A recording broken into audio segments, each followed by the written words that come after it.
a natural change of life. All natural reducers. Next, researchers offer ways to crack the code of the secret language of dreams and interpret our nocturnal thoughts in The Power of Dreams, coming up next on the Discovery Channel. Once it seemed a fantasy. We are the following world television premiere is a special presentation of the Discovery Channel.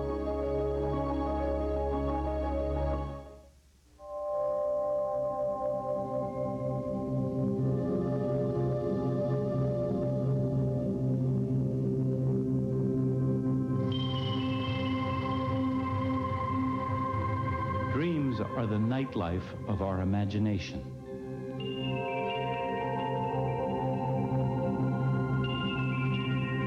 Dreams are metaphors in motion. In this extraordinary world, we can do impossible things. Some people have said that when we're dreaming, we're all geniuses because this unbelievable, complete, and totally real world is being created in our sleep that you could never do during the day. yeah. Oh my God.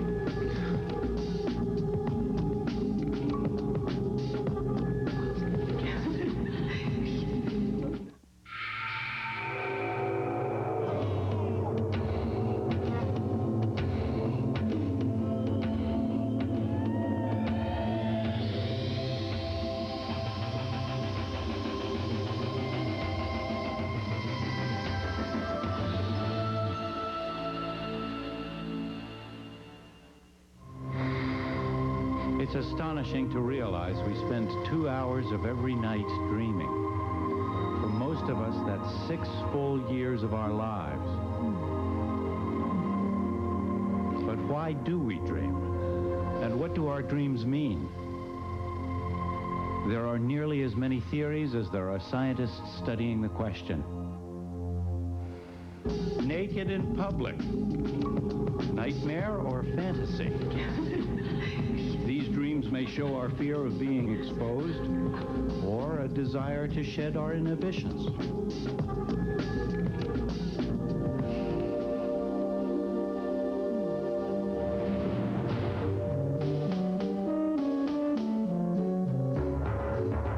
Unprepared for the exam.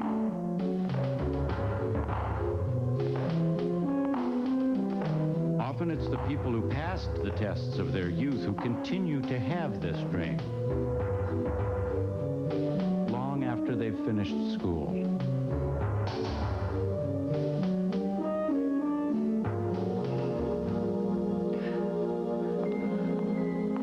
Many dreamers experience terrifying nightmares in which they are attacked by a stranger.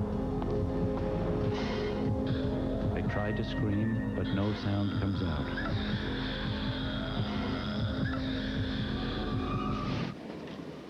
The best way to catch a dream is to monitor a sleeper when he enters a period of rapid eye movement or REM sleep. Tonight we join Milton Kramer, director of the Bethesda Oak Hospital Sleep Center in Cincinnati, as he tries to collect dreams from several sleep subjects. Kramer believes that dreaming is a doorway to the emotional state of our minds.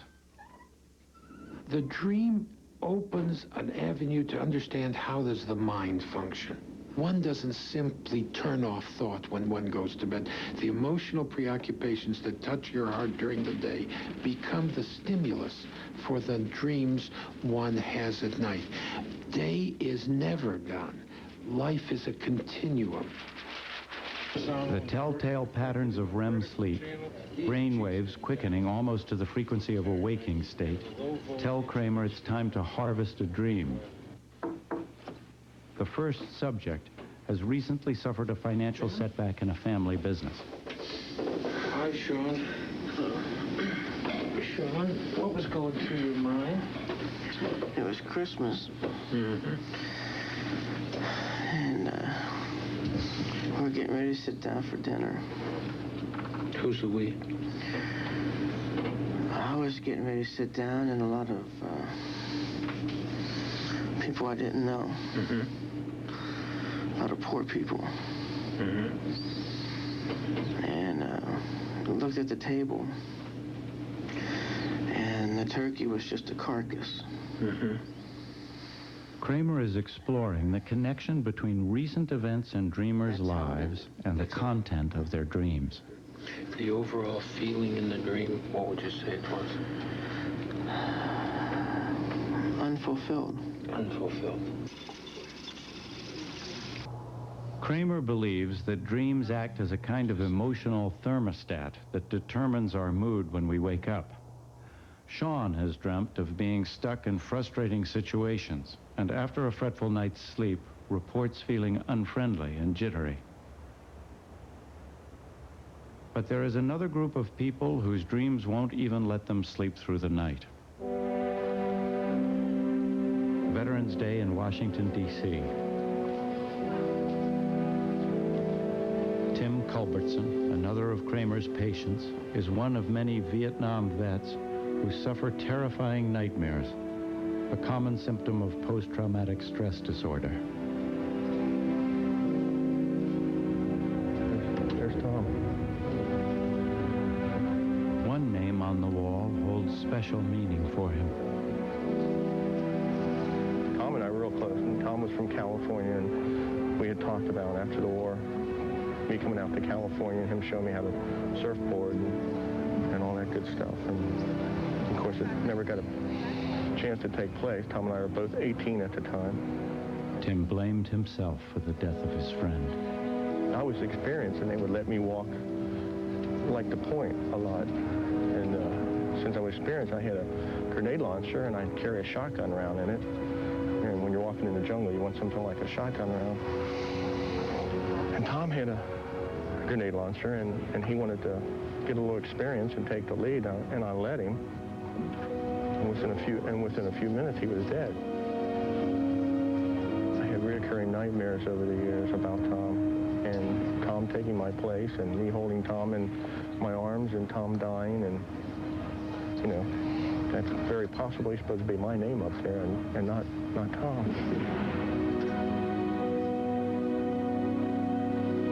Tim, how have the nightmares been lately? Getting progressively better over the years. With Kramer's help, Tim's ability to sleep has slowly improved. Kramer believes that Tim's frightening dreams may actually contribute to his post-traumatic stress disorder, since it's the dreams that seem to keep the war alive. Here's a glimpse of what Tim goes through. He still averages 3 nightmares a night. In post-traumatic stress disorder, we have a failure of the dream to perform its core and central function. If you are in a disturbed state, such as the people with post-traumatic stress disorder, when they get the emotional surge of dreaming, they're unable to have their dream life contain that experience, and they then become hyper-reactive and wake up frightened and terrified. Tim chooses not to take medication. Instead, he has found therapy, as well as leaving bright lights on while he sleeps, to be of some help. He is able to live a fairly normal life during the day. But he has learned to live with the fact that the Vietnam War of the night may never be over.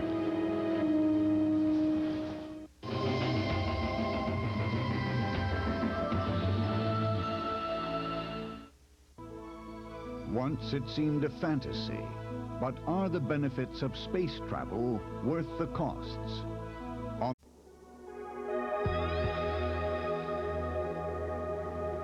I had a dream that I was a little girl.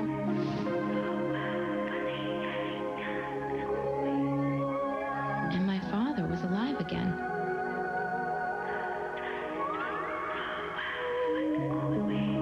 But this time there were 2 of them. An older one and a younger one. I knew my mother would have the power to choose between the 2. And I was hoping that she would pick the older one so that the younger one could be for me. We went for a walk. It was a beautiful day. There were so many clouds. And I was so excited to be with my father again. But I was also anxious that he would only stay for a short time. What comes to mind when you think about the dream? I think about how my father used to always stand up for me when my mother would criticize me. A vivid dream can leave us feeling as if we have been through a powerful experience. I can see my mother's face. She's smiling at me. In this recreation of a private therapy session, the therapist encourages his patient to explore the emotions that the dream brings to the surface. The dream ends up like a kind of old friend tapping us on the shoulder, telling us that pay attention to this. And because we're captive to that particular dream, we find ourselves having to look at ideas and feelings that we might not want to look at. She remembers her mother as essentially somebody who would undermine her accomplishments. Schwartz teaches dream analysis to psychiatric residents at Massachusetts General Hospital. Using dreams to understand patients is a tradition in psychology that goes back nearly a century. It's a technique developed by the father of psychoanalysis, Sigmund Freud. Freud published The Interpretation of Dreams in 1900, proposing the dream as the most direct channel to the human unconscious. Now, when I hear that sound, what comes to my mind is Sigmund Freud slapping me. He was 80 years old, I was 2, and I sort of imagined myself crawling around at his feet, and he gave me a slap to get my teeth out of his ankles and so on. I was always told that he had patted me on the head when I was 2 years old, but I sort of think of myself as a bit of a rebel, so I like my version better.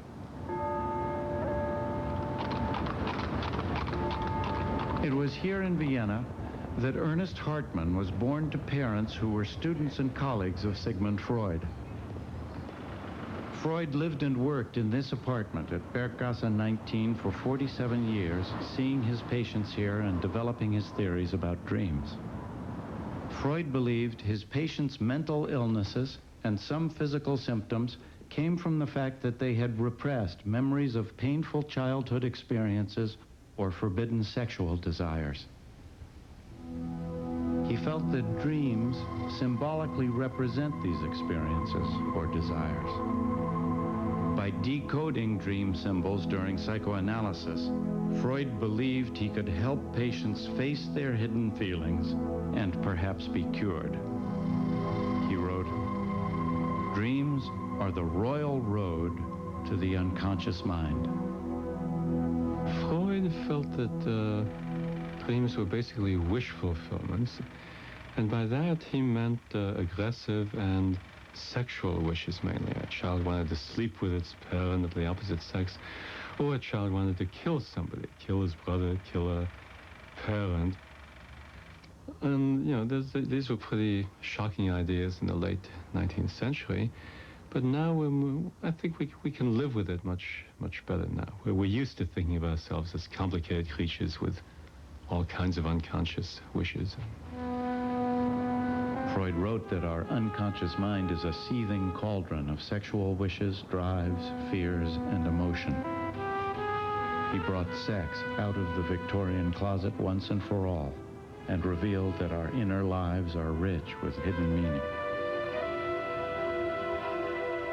Freud had a colleague named Carl Jung, who went on to develop a more holistic view of the unconscious mind. Jung believed that we all share a universal memory of humankind's experience. He called it our collective unconscious, and the idea came to him in a dream.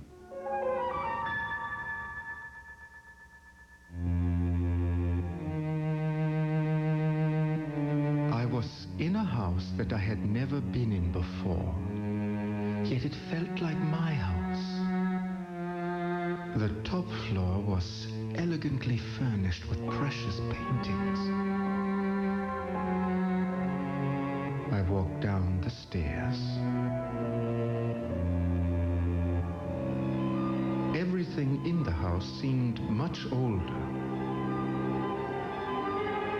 I came upon a heavy door and opened it. A stone stairway descended into the cellar.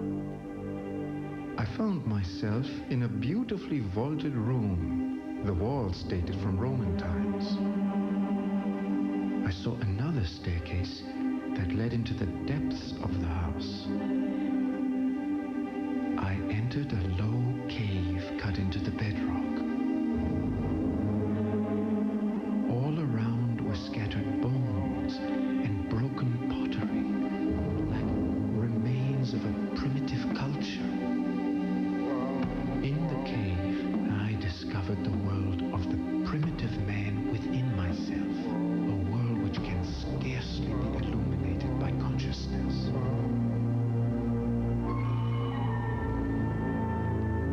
For Jung, dreams were the key to uniting our unconscious and conscious minds.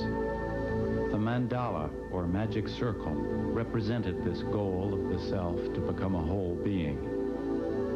No detail of a dream was insignificant to Jung. He wrote, "We can think of the dream as the mind's eye." Some people have said that when we're dreaming, we're all geniuses because this unbelievable, complete, and totally real world is being created in our sleep that you could never do during the day. Bosnak finds that it's helpful for people to talk about their dreams in a group, such as this one, which meets outside Boston. Bobby, please tell the dream and tell it slowly and in the present tense. Okay. I'm in an unfamiliar place. As Bobby relates her dream, the group members try to experience it along with her. I'm with two friends. Her dream begins with a journey to Brazil. It will later reveal itself to be linked to a powerful tragedy in her life, the death of her brother from alcoholism. As we were going out, I saw a sign that said Sinatra Hotel. So I sort of groaned, you know, it's America in Brazil. And we went into the nightclub, and they began to play Satin Doll. And again, this feeling like, well, we're supposedly in a foreign country, but it feels very much like we're at home. So we started to leave and walked out into the main lobby. And as we get into the lobby, there's a woman. And it looks as if she's rolled up her sleeve, and she's either injecting herself with something or withdrawing a bodily fluid of some kind. It didn't exactly look like a syringe. I wasn't sure what it was, but at some point, her companion hands me this apparatus, and I was a little nervous about it, so I wrapped it up in something, and then I didn't know where to deposit it. We started to leave the hotel, and as we approach to push the revolving door, there was a horrible odor emanating that was like alcohol, but the kind of smell of alcohol that comes from people's pores when they've had too much to drink. A very strong odor. And then as we looked down into the revolving door, there were two bodies mangled in the revolving door. And we couldn't see one's face, but we saw the face of the other one, which was all twisted. And that's the end of the dream. When these mangled bodies came, I could feel my whole face cringing. Bosnak and the group describe their own physical reactions to the dream. Then they press Bobby for the feelings it evokes in her. What is it like to be so alone and cut off and unable to communicate? What does it feel like? It's very scary. It's very harrowing. It's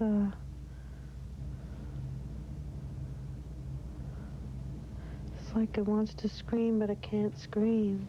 Can you feel the scream? Yeah, it's like a needle going right through, yeah. Do you think that your brother had that too? And I guess he did, yeah. I'm sure he did. Mm-hmm. Unlike her late brother, Bobby does not have a drinking problem. But Bosnak is concerned that she still needs to come to terms with the feelings expressed in her dream. It was very important that we got to that point of the scream and of that sharpness of the scream and of that needle, because that's the most dangerous point. If you don't feel that, then you'll start drinking against it and try to get rid of it. And it's a very dangerous feeling, because, well, your brother died of it.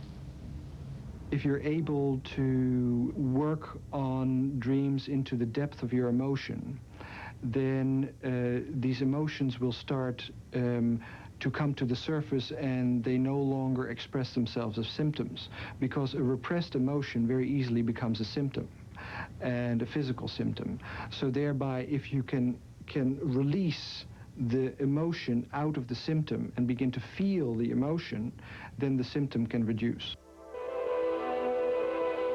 How do we use this nightlife of our imagination?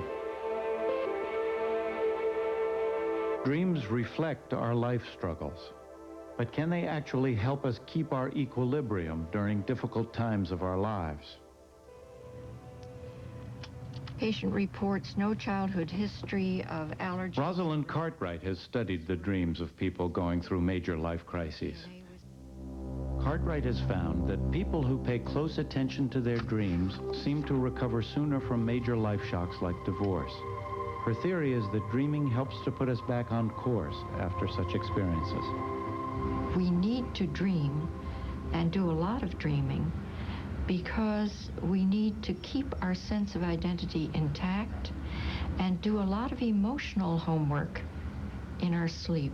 We do very little attending to who we are, how we're doing in the world, and keeping a sense of self in balance and intact. During the day, we're too busy with reality. We're too busy putting bread on the table and staying out of the way of trucks. You know, doing the moment-to-moment survival to kind of look at the picture of where we are we on the right path? Do I need to change focus? That seems to be the work of the night. Cartwright tries to help her patients understand the very condensed language of their dreams. Dreams are metaphors in motion. I can remember a very nice one that a man who was being divorced, and it was his choice to leave the marriage. And he dreamed he was cleaning out the garage.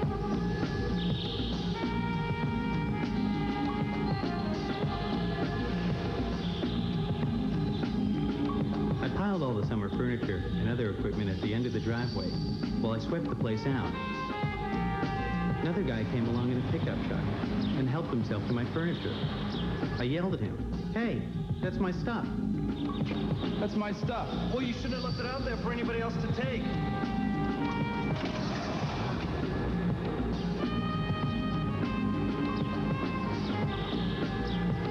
And he woke up and he said, "Uh-oh, I'm not quite ready," as I thought I was, to leave behind all that good stuff of the marriage and have somebody else come along and get it.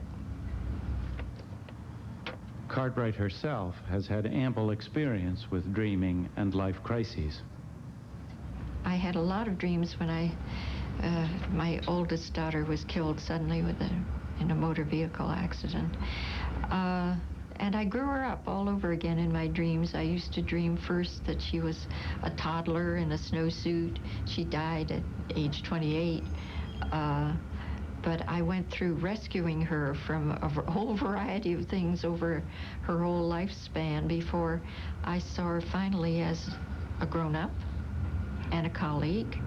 She had a PhD, and I dreamt I met her at a convention at a very busy elevator, waiting for an elevator in a big crowd.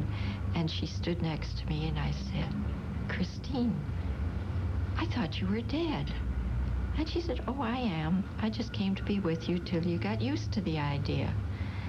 And I thought that was so like her and so comforting that I could keep her in a dream and visit her as an adult, that I stopped having the bad rescue dreams, because you really can't rescue somebody who's already gone.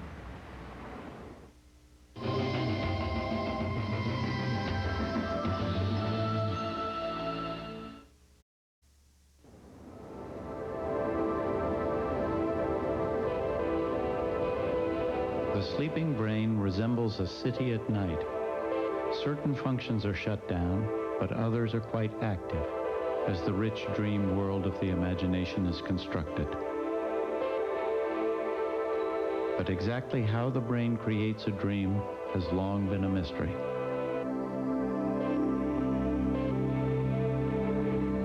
The breakthrough discovery of rapid eye movement sleep came in 1953 at the University of Chicago, where Eugene Azarinsky and Nathaniel Kleitman were studying the eye movements and brain waves of people as they fell asleep. The EEG charts showed that the sleepers' brain waves were very active, and their eyes were moving rapidly beneath their closed lids. Kleitman and Azarinsky deduced that this active state of the brain during sleep was associated with dreaming. William Dement confirmed their findings.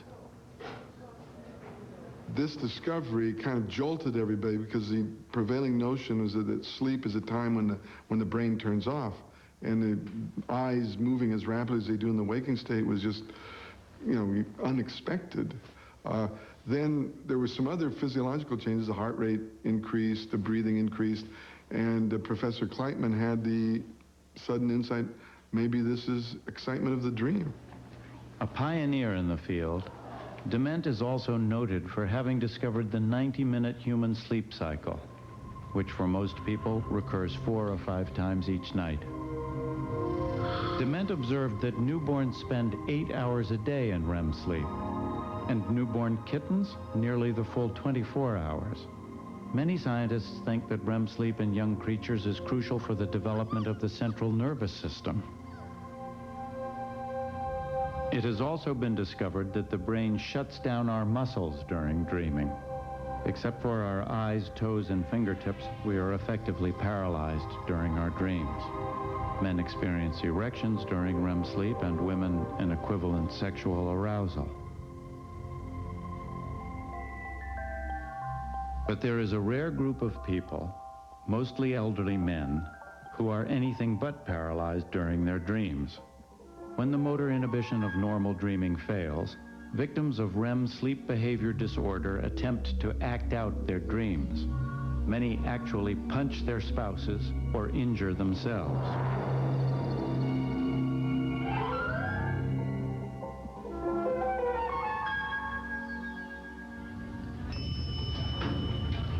Others, like Donald Dorff, just go out for the winning pass. One night I dreamt that I was playing football as the right halfback, and the play called for me to receive the ball laterally and make a cut and go over tackle. There was a 260-pound tackle there waiting for me, so I says, I'll give him my shoulder and run around him. And I went to give him my shoulder, and that's when I hit the dresser,